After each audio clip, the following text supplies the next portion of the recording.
Hello everyone, it is Geography Boy back with another video about U.S. political geography.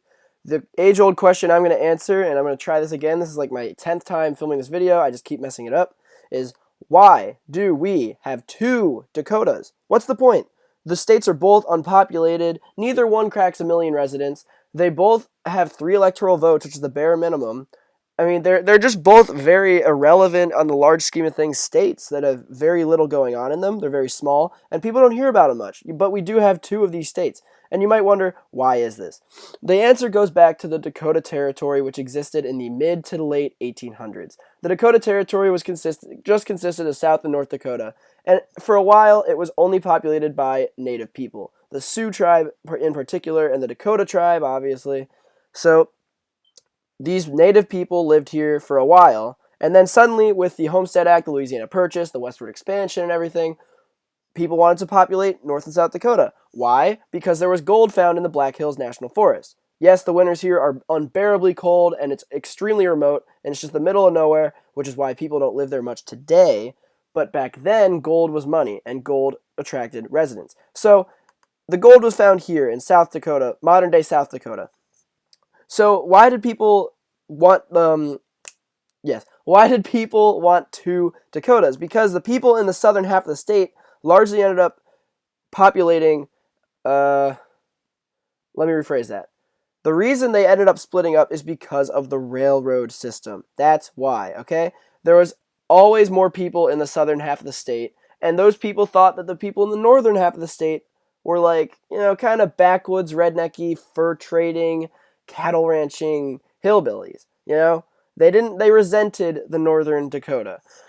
So with the railroad invention and the whole expansion out west, Sioux Falls ended up being a hub for mostly Sioux City, Omaha, Iowa City, Des Moines, and Chicago. It ended up largely considering itself to be part of that culture. Fargo in North Dakota largely ended up, and Grand Forks as well, and Bismarck, ended up becoming more associated with the Twin Cities region in Minneapolis, which ended up causing a cultural separation in itself. Not only that, but for a long, long, long time, the capital of the Dakota Territory was Yankton, and Yankton is so incredibly far south in South Dakota.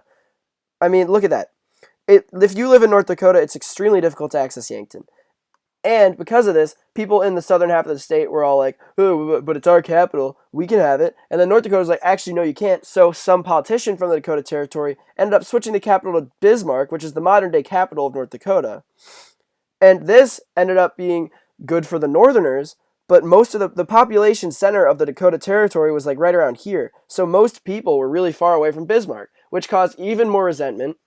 And the main reason they ever ended up becoming states at all, South Dakota wanted to become a state by itself, but what they were told is either the Dakota Territory itself altogether becomes one state, which North and South Dakota absolutely would not do, or both states have to meet the population requirement of 60,000 residents to achieve statehood. And South Dakota was at 98,000, North Dakota was at 37,000, meaning North Dakota didn't meet the requirement.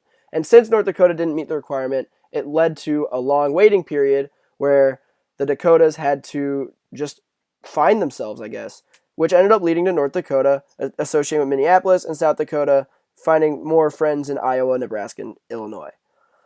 So because of this, what ended up doing it, like what was the nail in the coffin on the Dakota Territory becoming states, was Benjamin Harrison's election as president, the 23rd of the United States. He was a Republican senator from Indiana, and he had a Democratic majority in electoral votes. Incorporating the Dakotas as states would give 6 extra electoral Republican votes. The Dakotas have always been Republican. They're extremely Republican states to this day. They went for Trump in the election easily. It wasn't even a contest. They're rural. Rural is Republican nowadays. So because of this, Benjamin Harrison ended up taking it from a majority of Democratic senators to a majority of Republican a majority of Democratic electoral votes into a majority of Republican votes, thinking it would seal his re-election as 23rd president.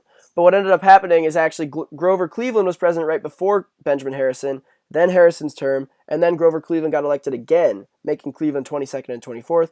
But Benjamin Harrison, still as president, did sign the legislation to make North and South Dakota separate states, making North Dakota the 39th state and South Dakota the 40th state. He literally took the paperwork, shuffled it in his hands, and then signed it without looking. So they could have been 40-39. It was just completely random.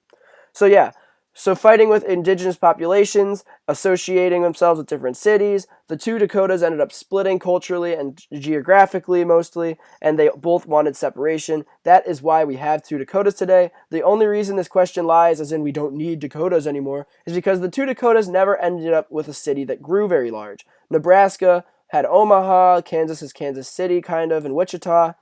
Colorado had Denver, Utah had Salt Lake City, Boise, Portland, Seattle. These cities are all pretty young.